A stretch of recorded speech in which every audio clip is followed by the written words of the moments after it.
이번 시간에는 챕터 5, Legal Structure, 즉 기업의 법적 조직 측면에 대해서 함께 살펴보도록 하겠습니다. 자, 이번 학기 우리가 공부할 총 20개의 장 중에 오늘은 제5장 Legal Structure, 기업의 조직을 법적인 측면에서 살펴보고 있는 챕터입니다. 자, 먼저 조직의 형태에 대해 살펴보도록 하겠습니다. 조직의 형태를 구분함에 있어서 두 가지의 기준을 사용할 건데요. 첫 번째 기준은 법적 측면에서 바라본 조직, 그리고 두 번째는 경영 측면에서 바라본 조직, 이와 같은 방식으로 조직의 형태를 나눠보려고 합니다. 자, 먼저 법적 측면의 조직이라고 하는 개념에서 조직을 살펴보면 세금을 어떤 방식으로 내는가? 이 기업이 파산되었을 때 그 책임을 누가 지는가? 또는 이 회사에 적용되는 시법이라든가 주법, 연방법은 무엇인가?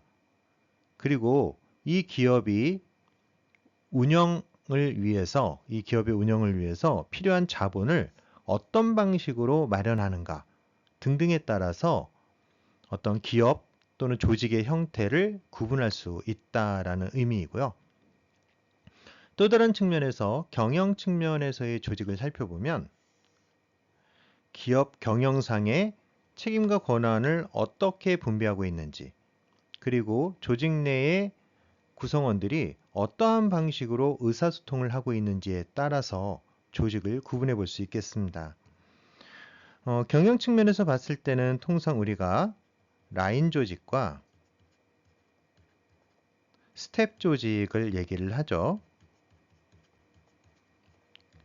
그래서 건설업 입장에서 본다고 하면 라인 조직은 실제 공사를 추진하는 추진 담당자들이 라인 조직에 속한 사람이라고 하면, 스텝 조직이라고 하면 그 옆에서 이러한 라인 조직을 보좌하면서 업무를 수행을 하는, 뭐 예를 들면 기획실이라든가 비서실이라든가 뭐 전략을 담당하는 곳이라든가 아니면 재무나 뭐 회계를 담당하는 이런 부서라든가 하는 그런 보조적인 역할들을 하는 조직으로 나눠볼 수가 있겠죠.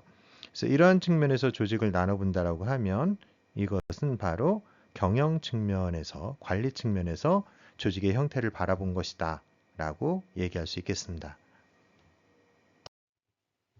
5.2에서는 법적인 측면에서 어떤 비즈니스의 형태, 기업이 어떤 형태를 갖고 있는가 하는 부분들을 따라줘 볼 건데요. 자, 가장 첫 번째 언급하고 있는 유형은 바로 비법인 개인기업, 즉 법인이 아니라 개인이 모든 책임을 갖는 개인기업 형태가 가장 첫 번째 유형이 되겠습니다. 이 부분은 뭐니 해도 가장 쉽게 기업을 만드는 방법이겠죠. 본인 혼자서 모든 책임과 권한을 가지고 기업을 운영하겠다라고 하면 개인 기업의 형태로 어떤 창업을 진행을 하면 되겠습니다. 자, 첫 번째 케이스가 개인의 문제라고 하면 두 번째는 한명회사라고 하는 파트너십 회사가 있는데, 이 파트너십 회사라고 하는 것은 개인과 개인이 합쳐져서 이걸 그룹을 만들어 가지고 이 그룹이 기업을 공동으로 경영할 때 보통 한명회사, 이름을 합쳐서 회사를 만들었다는 의미에서 한명회사 또는 영어로는 파트너십이라고 표현을 합니다. 그래서 이러한 기업 형태는 보통 지식 서비스를 하는 기업들에서 많이 나타나는데요. 예를 들면 뭐 법률 자문을 하는 로펌이라든가 아니면 기술 자문을 하기 위한 기술회사, 뭐 이런 경우에 파트너십 형태의 한명회사 형태로 창업을 하는 경우들이 종종 있습니다. 자, 세 번째 유형은 유한회사, 그리고 네 번째 유형은 주식회사라고 하는 건데요.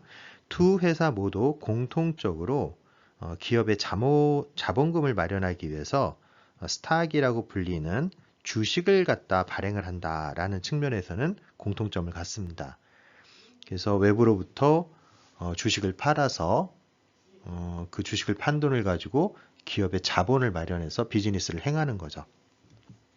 자, 그런데 유한회사와 주식회사에 있어서 똑같이 주식을 발행을 한다라는 점에서는 유사하겠지만 큰 차이점이 있는데 바로 유한회사에서는 한정된 소수의 인원만이 주식을 보유할 수 있습니다. 반면에 주식회사의 형태에서는 주식 소유가 모두에게 개방되어 있다라는 점이 가장 큰 차이점이라고 볼 수가 있겠죠. 그래서 주식을 발행하되 그것이 소수의 몇 명에 의해서 독점이 되고 있다면 유한회사, 아니면 많은 사람들에게 주식의 보유가 개방되어 있다라고 하면 주식회사, 이렇게 생각을 하시면 되겠습니다. 자, 다섯 번째 기업 유형으로는 조인트 벤처 형태를 얘기를 하고 있는데요. 통상 우리 합작 투자사라고 얘기를 하죠. 그래서 2개 이상의 건설회사가 임시로 결합을 해가지고 이런 조인트 벤처를 조직을 하죠. 그리고 필요한 자금도 함께 출자를 합니다. 그래서 일종의 유한회사 형태의 법인을 만든 후에 이 법인의 이름으로 공사를 수준하고 준공하고 나면, 즉 프로젝트가 종료되고 나면 더 이상 이 기업의 존재 이유가 없으니까 해산을 하는 거죠.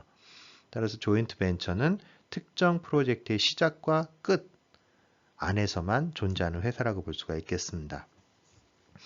통상 이런 합작 투자를 하는 경우 조인트 벤처와 또 다른 케이스로 우리가 컨소시엄이라는 걸 얘기를 하는데, 컨소시엄과 이 조인트 벤처, 즉 합작 투자사와의 가장 큰 차이점이 뭐냐라고 얘기를 하면 합작 투자사는 법적으로 단일 법인이에요. 반면에 컨소시엄이라고 얘기를 하는 것은 복수의 독립된 법인의 일종의 연합체다라고 얘기를 하는 거죠. 그래서 법적으로는 컨소시엄은 단일 회사가 아닙니다. 반면에 조인트 벤처라고 불리는 합작 투자사는 단일 법인의 형태를 하고 있는 거죠.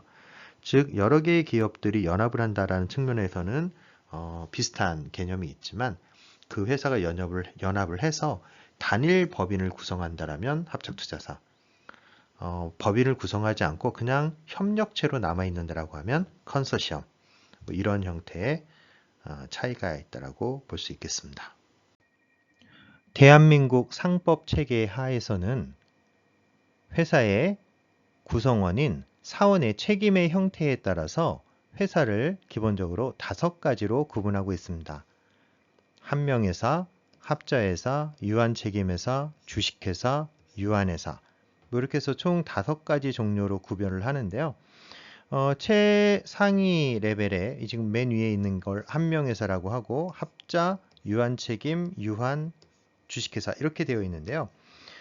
이 순서는 이쪽 방향으로 갈수록 이 법인이긴 하지만 개인의 성격이 좀 강한, 개인 기업의 형태의 성격이 강한 그런 회사라고 얘기할 수 있겠고, 좀 아래쪽으로 갈수록 개인이 아니라 보다 법인의 성격이 강한 그런 회사 유형이라고 볼 수 있겠습니다. 그래서 대부분의 우리가 알고 있는 법인들은, 규모가 어느 정도 되는 법인들은 모두 다 이런 주식회사의 형태를 띈다라고 볼 수 있겠고요. 소규모의 특정 집단들이 모여서 어떤 비즈니스를 행한다라고 하면 이런 한명회사나 합자회사 또는 유한책임회사, 요 정도 레벨에서 진행이 된다라고 볼 수 있겠고요. 대기업이 일반적으로 주식회사의 형태를 띈다라면 중소기업들은 대부분 중소기업도 주식회사의 유형이 많지만 유한회사의 형태를 띠는 경우도 종종 있다라고 볼 수 있겠습니다. 자, 세부적인 내용을 보면 일단 한명회사는 모든 사원이 무한책임 사원으로 구성이 되어 있습니다. 그래서 회사 채권자에 대해서 직접 연대 무한의 책임을 부담을 합니다. 즉 회사와 운명을 같이 한다라는 거죠, 개인들이. 자, 그러다 보니까 사원 간의 회사에 대한 관계가 깊고 인적 신뢰관계가 있는 소수인의 공동기업에 적합하다라고 되어 있는데, 한명회사가 가장 많이 이렇게 분포하고 있는 업종을 보면 바로 변호사들이 모여있는 로펌 같은데, 뭐 김앤장 이런 회사들 있죠. 이런 회사들이 보통 한명 회사 형태로 회사를 운영하고 있습니다.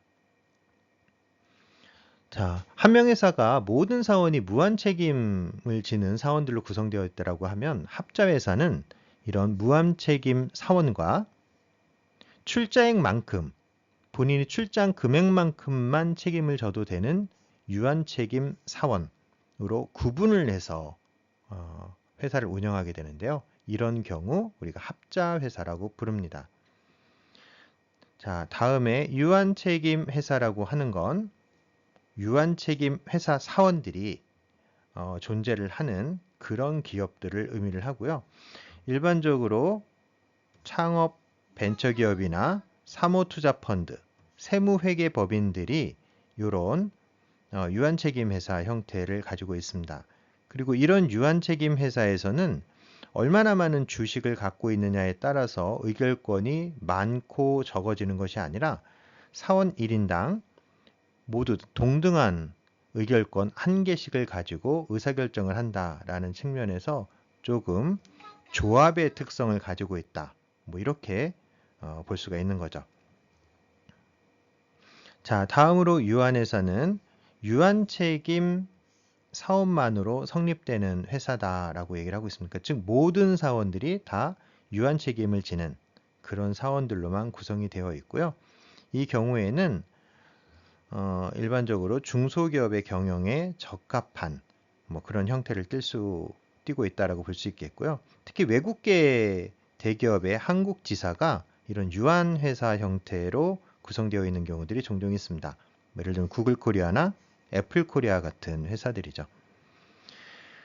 자, 그리고 마지막으로 주식회사는 주주만으로 구성되는, 성립되는 회사다라고 얘기를 하고 있습니다. 즉, 주주가 이 기업의 주인인 그런 회사를 의미를 하는 거죠. 자, 사원의 수가 많고 대자본이 필요한 대기업에 적합하고 우리가 알고 있는 거의 대부분의 기업들은 이런 주식회사 형태를 띠고 있다라고 말씀드릴 수 있겠습니다.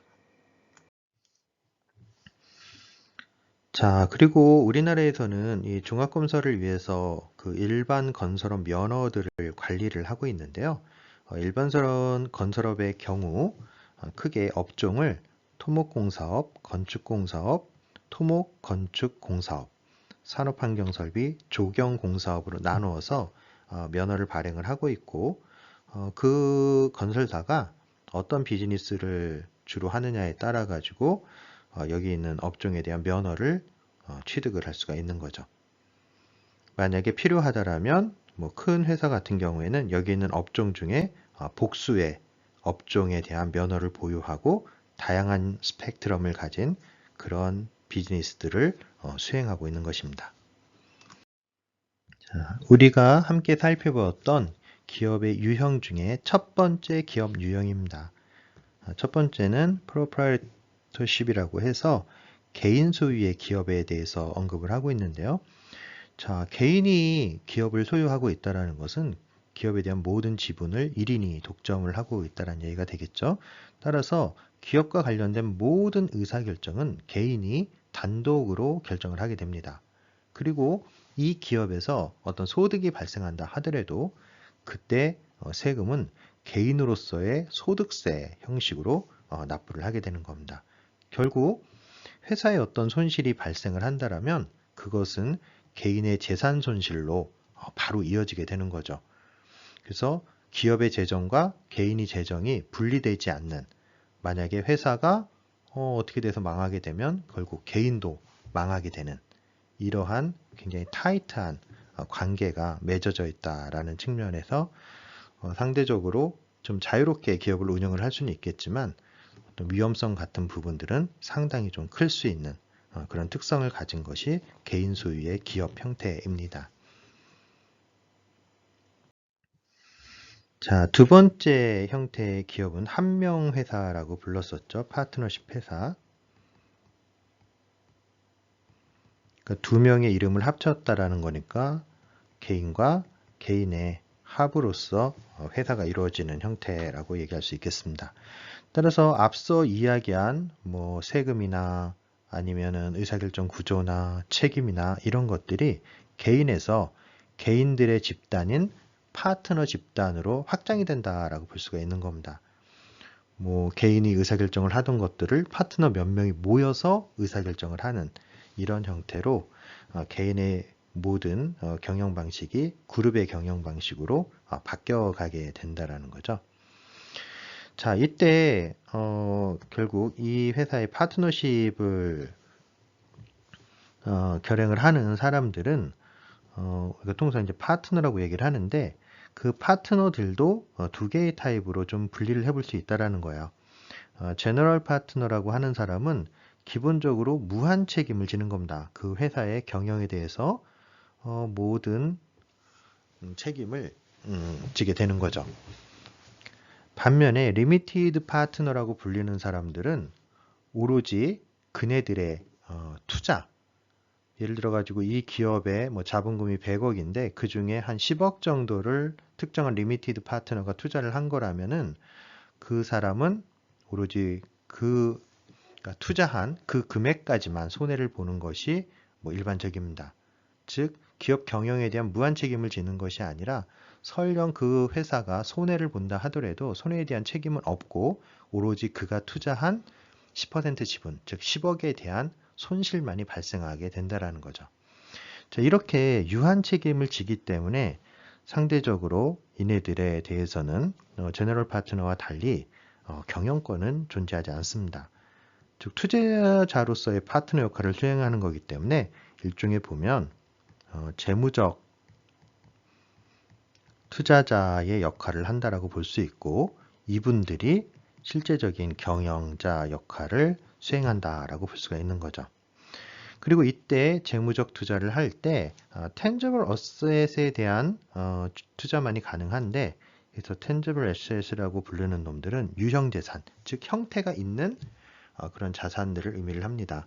예를 들면 이 회사에 투자를 할 때 뭐 장비를 투자한다든가 현금을 투자한다든가 어음 아니면 뭐 주식 같은 것들을 투자함으로써 일종의 재무적 투자자로서 참가를 한다라고 볼 수가 있는 거죠. 자, 따라서 뭐 리미티드 파트너 같은 경우에는 돈만 투자하고 멈춰 있는 상태지만 제너럴 파트너들은 기본적으로 경영 활동을 진행을 하기 때문에 이 제너럴 파트너에 대해서는 회사에서 급여를 지급하는 것이 가능하다라는 점에서 리미티드 파트너와도 또 다른 차별점이 존재를 합니다. 자, 5.5 코퍼레이션 하면 우리가 주식을 발행하는 회사들을 얘기를 하는 거죠. 그래서 뭐 주식의 소유가 특정인에게 뭐 한정되어 있다라고 하면 유한회사라고 부르는 거고요. 이 소유 자체가 개방되어 있다라고 하면 주식회사다라고 표현을 할 수 있는 겁니다. 자, 기본적으로 코퍼레이션은 뭐니 해도 주식이 결국 핵심적인 개념으로 떠오르게 되는데요. 결국 주식의 가격이 그 회사의 가치로서 작용을 하게 됩니다. 근데 주식의 가치라고 하는 것이 단편적으로 따질 수가 없기 때문에 여러 가지 측면에서 가격을 매겨볼 수가 있는데요. 그 첫 번째 케이스가 파밸류라고 해서 액면가라고 부르는 겁니다. 보통 우리나라 주식 같은 경우에는 주식의 액면가가 통상 5,000원짜리가 가장 많이 있죠. 근데 요즘에는 뭐 500원이나 100원 이렇게 발행하는 주식들도 꽤 있습니다. 그래서 5,000원이라고 하면 처음에 발행할 때 그 주식을 5,000원을 주고 판매를 하고 그 5,000원을 받아서 기업의 자본금을 마련을 했다라는 뜻이 되는 거죠. 자, 초기에는 그랬지만 중간에 가면 이제 북밸류라고 얘기를 하는 건데 보통 북밸류는 장부가라고 부르고요. 이 장부가라는 건 회계 장부를 의미를 하는 겁니다. 그래서 기업이 보유하고 있는 모든 자산을 갖다가 그 기업에서 발행한 주식의 개수로 나눈 거예요. 어떻게 보면 이 자산이 그 기업의 가치라고도 볼 수가 있는 거죠. 그래서 이 회사가 가지고 있는 소유하고 있는 모든 자산을 갖다가 뭐 주식수를 나눠봤더니 그게 뭐 한 10,000원 정도 되더라. 그러면 이 회사의 주식의 장부 가격은 10,000원이 되는 겁니다. 즉, 그 기업의 자산을 근거로 해서 평가된 주식의 가치를 의미하죠. 자, 세 번째 우리가 가장 보편적으로 잘 알고 있는 건 사실 시장에서 거래되고 있는 주식의 가격이에요. 그래서 외부에서 예를 들어 가지고 이 주식이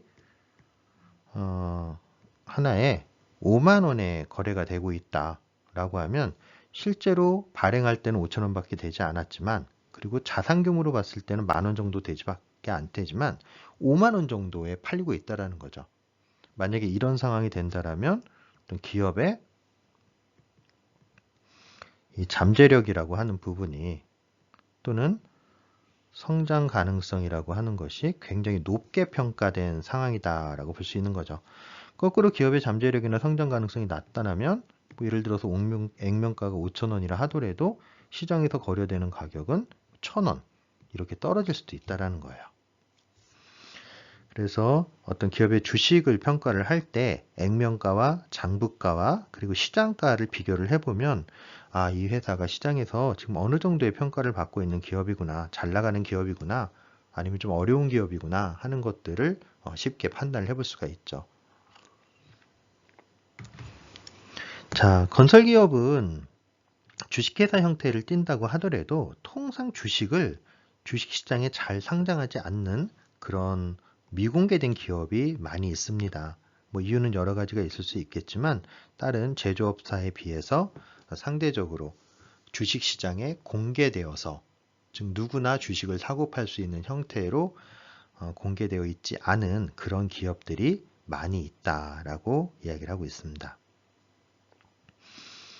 자, 주식회사의 장점이라고 얘기를 하면 투자한 범위 내에서만 손실을 입을 뿐 개인 자산에 아무런 영향이 없다. 그러니까 아까 리미티드 파트너 얘기를 했었잖아요. 이 재정적 투자자에 대해서는 기업의 경영에 참여를 하진 않지만 결국 손해를 본다 하더라도 본인이 투자한 금액만 잃고 나면 그 기업에 대한 책임은 전혀 없다라는 거예요. 이 주주들 역시 일종의 재무적 투자자이기 때문에 뭐 이득을 보면 배당을 받겠지만 만약에 그 기업이 손해가 나서 엄청난 문제가 생긴다 하더라도 주주에게는 아무런 책임이 없다라는 거예요. 단지 본인이 투자한 금액만 다 까먹으면 그만인 거죠.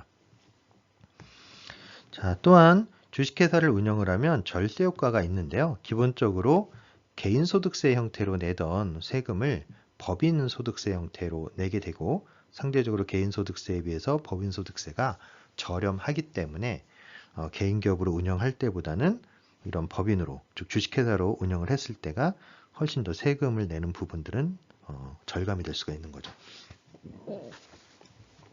또한 유상증자를 통해서 자본을 확충할 수 있다. 자, 아까 그렇게 말씀드렸잖아요. 주식을 발행한다라고 했고 주식을 예를 들어서 5,000원에 발행을 했다 하면 결국 이거에 대한 반대급부로 기업은 현금 5,000원을 확보를 하는 거예요. 그럼 이거를 갖다가 자본으로서 투자를 하게 되는 거죠. 그러면 새로운 사업을 시작할 수 있고 또 그걸 통해 가지고 이익을 창출할 수도 있고 이러한 방식으로 자본을 쉽게 확충할 수 있다라는 측면에서 주식회사 형태로 운영하는 것이 장점이 있다라고 얘기할 수 있겠습니다. 자, 밑에 보면 간단하게 이제 왜 개인소득세보다 법인소득세가 더 저렴한가 하는 부분들을 예를 들어서 설명을 하고 있는데요. 자, 여기 있는 경우가 개인사업자 형태로 세금을 낼 때의 케이스입니다. 뭐 그냥 사례니까 퍼센트 같은 거 왜 그러냐라고 뭐 이유를 달 수는 없겠지만 자, 25% 정도의 개인소득세율이 있다라고 가정을 하고 이 회사가 14만 7천 달러만큼의 순이익을 낸 거죠. 수입이 있었던 겁니다. 그런데 그 중에서 12,000불에 대해서는 뭐 여러 가지 이유로 세금 공제를 해줘요.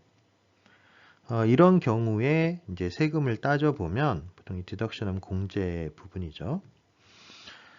14만 7천 달러에서 12,000달러만큼 공제를 받았으니까 과세 표준이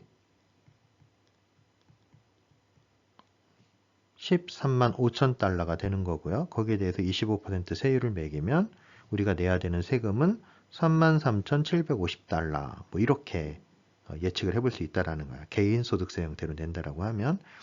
자, 반면에 법인의 형태로 주식회사 형태로 세금을 낸다라고 하면은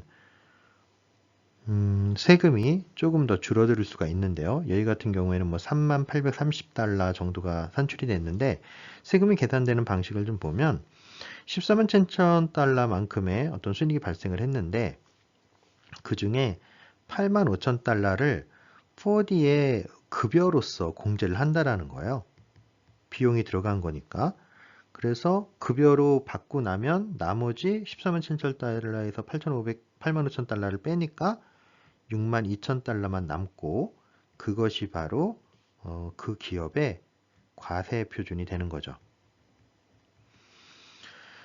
그러고 나서 그 과세 표준에 여기도 만약에 25%의 법인세율이 붙는다라고 하면 그게 15,500달러고요. 그리고 아까 이 퍼드라고 하는 사람이 샐러리로 급여로 이 돈을 받았잖아요. 그래서 급여를 받은 부분에 대해서는 이 사람이 개인소득세를 내야 돼요. 근데 예를 들어서 개인소득세율이 아까 이거보다 조금 더 과세 표준이 낮아서 85,000달러 같으면 21%의 세금을 내야 된다라고 가정을 하면 12,000달러 디덕션 받는 거 똑같이 하고 세금이 개인소득세 형태로 15,330달러가 나가고 법인소득세 형태로 15,500달러. 그래서 그 두 개를 합하면 바로 3830달러 정도 세금을 낼 수 있다라는 거예요. 자, 그러면 이 퍼드라는 사람은 누구였을까요? 만약에 이 기업이 1인 기업이었다면 그 기업을 운영하고 있었던 그 개인이 바로 퍼드라는 거예요. 퍼드. 근데 이 사람이 개인 사업자로 세금을 낼 때는 전체를 수입으로 잡아서 어떤 세율을 잡아가지고 세금을 내겠지만 기업의 형태로 낸다라고 하면 본인이 이 회사에서 급여를 받는 근로자 형태로 잡히기 때문에 그 급여에 대해서 개인소득세 부분과 회사 전체의 나머지 부분에 대한 법인세 이 두 가지를 합쳐서 세금을 내게 되면 일반적으로 개인소득세를 내는 경우보다 훨씬 더 낮은 요율의 세율을 적용을 받아서 세금이 낮아질 수 있다라는 얘기를 하고 있는 거예요.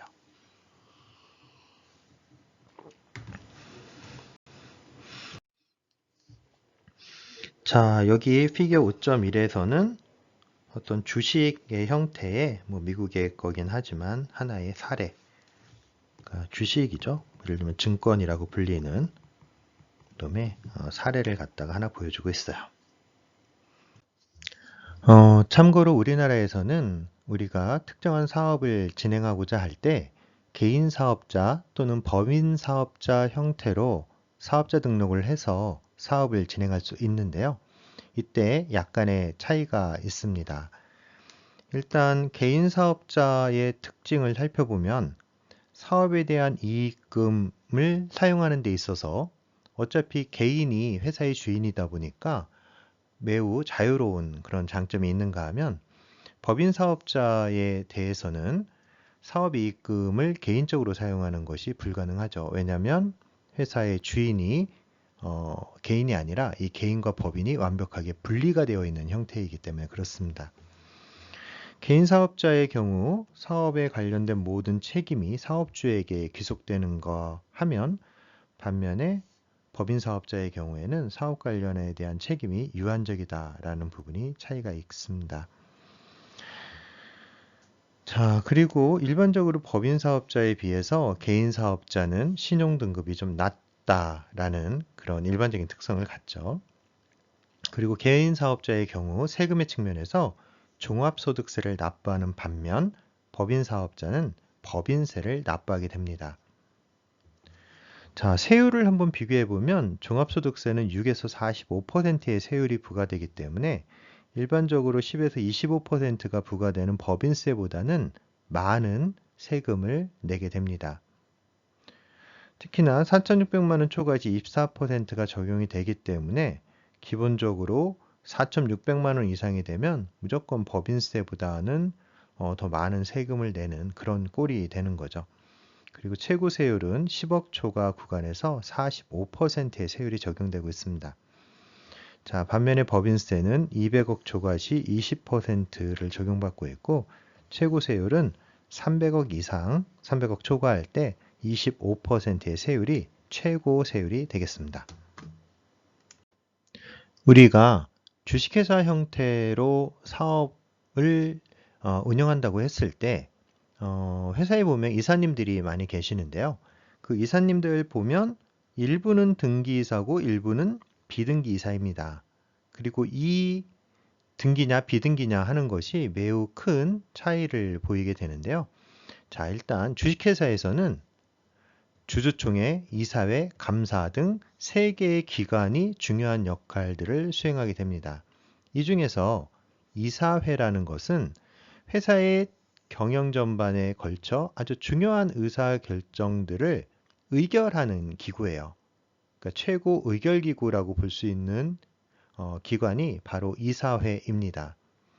그리고 바로 이 이사회에 참여할 수 있는 권한이 있느냐 없느냐에 따라서 등기이사와 비등기이사가 구분이 된다라고 볼 수 있겠습니다. 즉 등기이사는 이사회의 구성원으로 올라 있어서 이사회의 구성원으로서의 책임을 지는 회사와 운명을 같이 하는 그런 책임을 갖는 구성원이라고 볼 수 있겠죠. 자, 이사회의 구성원들, 등기이사를 포함해서 기업 경영에서 아주 중요한 의사결정을 진행하게 되고 따라서 그에 대한 법적인 지위와 책임을 동시에 가지게 됩니다. 최근에 이제 이슈가 되고 있는 중대재해처벌법에 보면 뭐 이런 신문 기사가 있습니다. 첫 실형 한국제강 대표이사 법적 구속. 중대재해법상 수사 및 처벌 대상은 원칙적으로 등기이사가 그 책임을 다하는 것이 원칙입니다. 그러다 보니까 회사의 실질적인 주인을 이 역할을 하고 있는 최대 주주가 대표이사직을 맡지 않고 그냥 월급장이 대표이사를 두고 이네들을 등기이사로 등재를 해서 이러한 회사에 책임을 져야 될 일이 생겼을 때 책임을 지게 하는 이런 부작용들이 일부 나타나기도 합니다. 그래서 책임 경영을 한다라고 하면 최대 지주가 등기이사가 되어서 그것도 대표이사가 되어서 실질적으로 경영을 이끌어 나가고 그에 따른 책임도 지는 것이 더 바람직하다고 볼 수도 있겠죠. 자, 5.6에서는 여러 가지 법적인 조직 형태,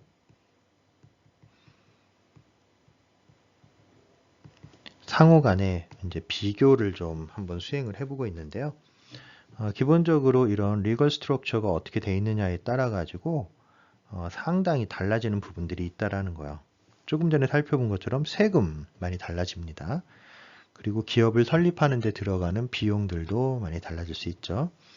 그리고 기업 경영상의 위험과 책임, 개인이 부담해야 되는 책임의 한계 같은 게 뭐 유한이냐 무한이냐 이런 차이가 있을 수 있겠고요. 그리고 기업을 계속적으로 세대가 지나가면서 뭐 몇십 년, 몇백 년 계속 할 수가 있겠는가 하는 부분들도 좀 달라질 수가 있겠죠.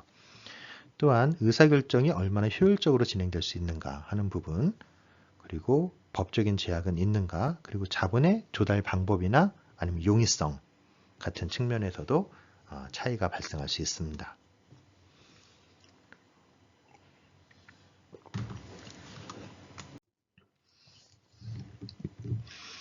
자, 여기 보시면 개인 기업이냐 아니면 한명회사냐 주식회사냐. 자, 지금 뭐라 그랬죠? 이거는 1인이죠. 여기는 그룹이 되는 거겠고요. 주식회사는 뭐 모두에게 개방되어 있는 개방회사라고 볼 수가 있는 거죠. 자, 이 경우 뭐 여러 가지 형태로 비교가 가능하겠지만 앞서 언급한 세금, 설립비용, 위험과 책임, 영속성, 의사결정 효율성, 법적 제약, 자본 조달의 측면에서 보면 일단 세금의 측면에서는 개인기업보다는 한명회사, 그리고 주식회사로 갈수록 뭡니까? 세금 부담이 줄어들 수 있다라는 거예요.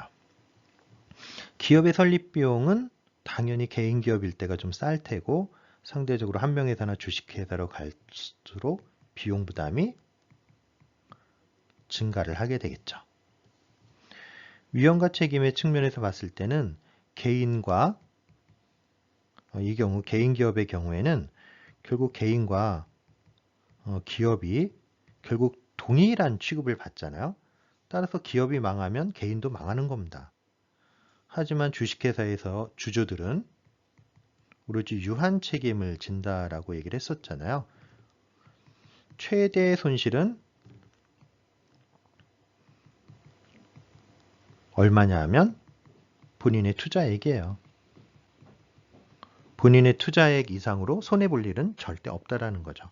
그래서 본인의 투자액 한도 내에서 손해를 본다라는 측면에서 유한 책임이라고 얘기를 하는 거죠. 따라서 이런 위험과 책임 측면에서는 상대적으로 개인 기업보다는 주식회사를 운영을 할 때 훨씬 더 부담이 줄어들 수 있다는 겁니다. 자, 기업의 연속성 측면에서는 개인 기업은 뭐 본인이 죽고 나면 끝이겠지만 본인이 주식회사를 만든다라고 하면 뭐 주주로서 자손들이 주주를 이어받게 되겠고 계속해서 경영진이 바뀌어가면서 회사는 뭐 100년, 1000년 이렇게 유지가 될 수도 있는 것입니다. 따라서 기업의 영속성이라는 측면을 놓고 봤을 때는 주식회사 형태로 운영을 하는 것이 훨씬 유리하다라고 볼 수 있겠습니다. 자, 다음에 법적 책임으로 봤을 때, 의사결정의 효율성이 있네요. 의사결정의 효율성으로 봤을 때는 당연히 1인 기업은 혼자 모든 결정을 하니까 이거 혼자 결정이잖아요. 반면에 기업에서는 뭐 기본적으로 이사회 또는 경영진 이런 분들의 결정에 어떤 합의점을 찾아야 되니까 상대적으로 의사결정의 속도나 효율성 측면이 굉장히 좀 주식회사로 갈수록 낮다라고 볼 수가 있는 겁니다. 신속한 결정, 과감한 결정이 좀 어렵죠. 아무래도 개인의 결정이 아니다 보니까. 자, 다음으로 법적 제약을 따져보면 개인 기업은 굉장히 좀 자유롭다라고 볼 수가 있습니다. 반면에 주식회사 같은 경우에는 여러 가지 제한 사항이 많이 있을 수 있죠. 따라서 법적 제약만 놓고 본다라고 하면 주식회사가 훨씬 더 복잡하다라고 이야기할 수 있겠습니다. 자본 조달의 측면에서는 개인 기업보다는 기본적으로 법인으로 갈수록 훨씬 더 수월해질 수 있죠. 뭘 통해서 가능하다 그랬죠? 바로 주식 발행을 통해서 우리가 자본을 갖다가 조달할 수 있는 그런 체계를 갖는다라고 볼 수 있겠습니다. 따라서 상대적으로 개인 혼자 모든 사업 자금을 끌어당길 때보다는 주식회사에서 주식을 발행해서 자본금을 마련하는 것이 훨씬 용이할 수 있는 것이죠. 자, 이러한 비교를 우리가 이제 건설업 입장에서 그 건설업을 개인 사업자로 운영을 해볼 수도 있겠고 뭐 법인 사업자로도 운영을 해볼 수 있을 겁니다. 이거는 뭐 비단 건설업뿐만 아니라 모든 업이 마찬가지죠. 일종의 자영업 같은 경우에 개인 사업자나 법인 사업자 어떤 형태로든 사업 등록을 할 수가 있으니까요. 자, 앞과 유사한 이야기가 나와 있는데 대표자 책임은 기본적으로 법인 사업자로 갈수록 좀 줄어드는 거고요. 자본 조달은 역시 법인 사업자로 갈수록 수월해지는 것이고 세금 부담 역시 법인 사업자로 갈수록 줄어들고 이익금을 사용한다는 측면에서는 상대적으로 법인 소유 사업자 같은 경우는 자유롭지 못하죠. 여러 가지 제약들이 있으니까. 하지만 개인 사업자라면 계속 뭐라 그랬습니까? 개인 사업자는 개인과 기업이 동일한 거니까 기업에서 돈을 벌면 본인 혼자 쓰면 돼요. 따라서 상대적으로 이익금을 사용한다는 측면에서는 굉장히 자유롭다라고 얘기할 수 있는 거죠. 자, 사업의 영속성 측면에서는 앞서 살펴봤다시피 주식회사, 즉 법인의 형태로 가는 것이 오래가는 아주 영속성을 가진 기업으로서 운영하는 것에 훨씬 더 도움이 된다라고 얘기할 수 있겠습니다. 자, 여기 있는 테이블에서는 현재 대한민국의 소득세율을 갖다가 표시를 하고 있는데요. 자, 개인 사업자의 경우에는 종합소득세율을 적용을 받고 법인 사업자 같은 경우에는 법인세율을 적용을 받게 됩니다. 근데 여기서 보시면 알겠지만 개인 사업자 같은 경우에는 처음에 좀 낮아 보이지만 어떻습니까? 뒤로 가면 갈수록 누진세 형태의 체계를 갖기 때문에 이 과세 표준이 높아지면 높아질수록 거기에 따라서 세율도 높아지는 구조를 그렇게 가지고 있습니다. 이런 걸 누진세 체계라고 얘기를 하죠. 그래서 상대적으로 수입이 적다라면 이렇게 낮은 세율을 받지만 수입이 높아지면 최고 42%까지도 세금을 부과를 하고 있는 거죠. 반면에 법인세 같은 경우에는 전반적으로 아래쪽은 10%로 조금 다소 개인사업주의 최저 세율보다는 높지만 뭐 뒤로 가도 그렇게 급격하게 증가를 하지 않고 3천억 이상을 과세표준으로 갖고 있는 그런 중견기업 이상의 기업들도 전체 소득의 25% 정도만을 세금을 내기 때문에 그래서 보시다시피 금액이 높아지면 높아질수록 이 개인사업자를 하는 것보다는 법인사업자를 하는 것이 세금을 갖다가 절감시킬 수 있는 그런 요인들이 분명히 있는 겁니다. 자, 여기 있는 세율을 가지고 좀 따져보면 기본적으로 이 과세표준이라고 하는 것이 2,160만 원이 되면 개인사업자로 세금을 내든 법인사업자로 세금을 내든 그 금액이 동일해요. 그리고 2,160만 원 이하일 때는 개인사업자가 더 적게, 그리고 이 금액보다 커지면 법인사업자가 세금을 더 적게 내는 구조를 갖고 있는 거죠. 그래서 만약에 뭐 어떤 영세 사업장이 하나 있는데 이쪽이 과세표준이 2,160만 원 미만이 된다. 뭐 이거 굉장히 좀 안 좋은 상황이긴 하네요. 이러면 개인사업자로 사업자 등록을 하는 거고, 그렇지 않다라면 당연히 법인사업자로 이렇게 운영을 하는 것이 세금을 절감하는데 훨씬 도움을 줄 수 있다라는 걸 실증적으로도 우리가 확인을 해볼 수가 있었습니다.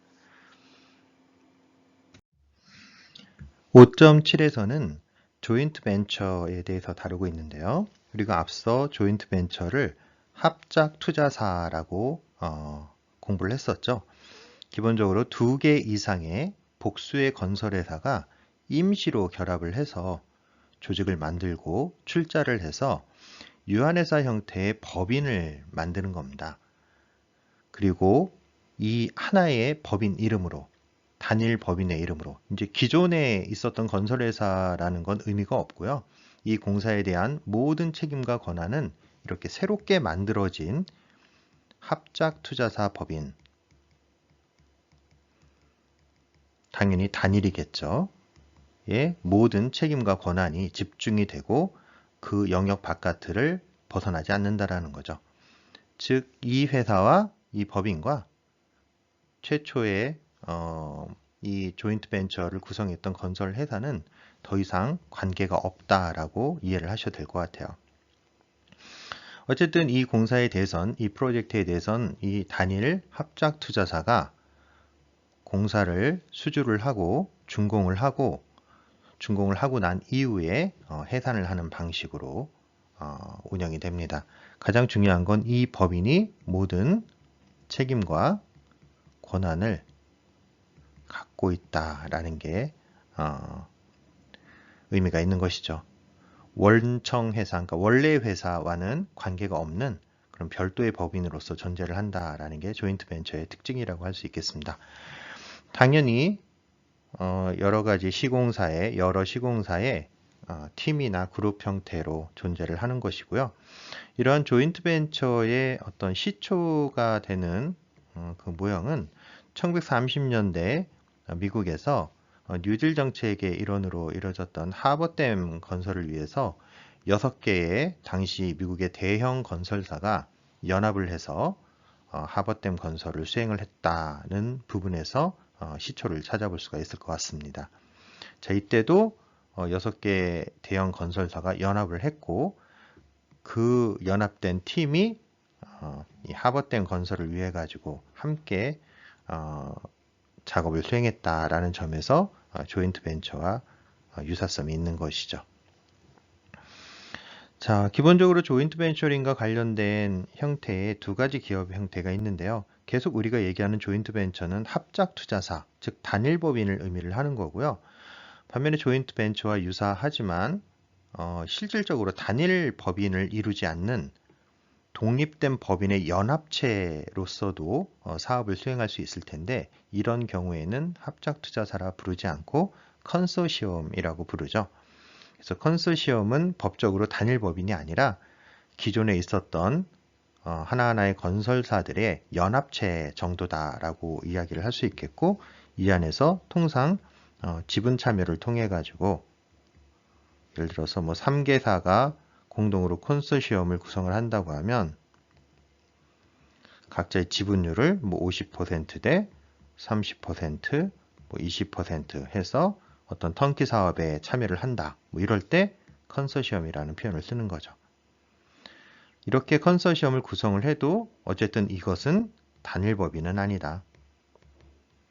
그러니까 회사의 성격을 갖고 있는 건 아니라는 거죠.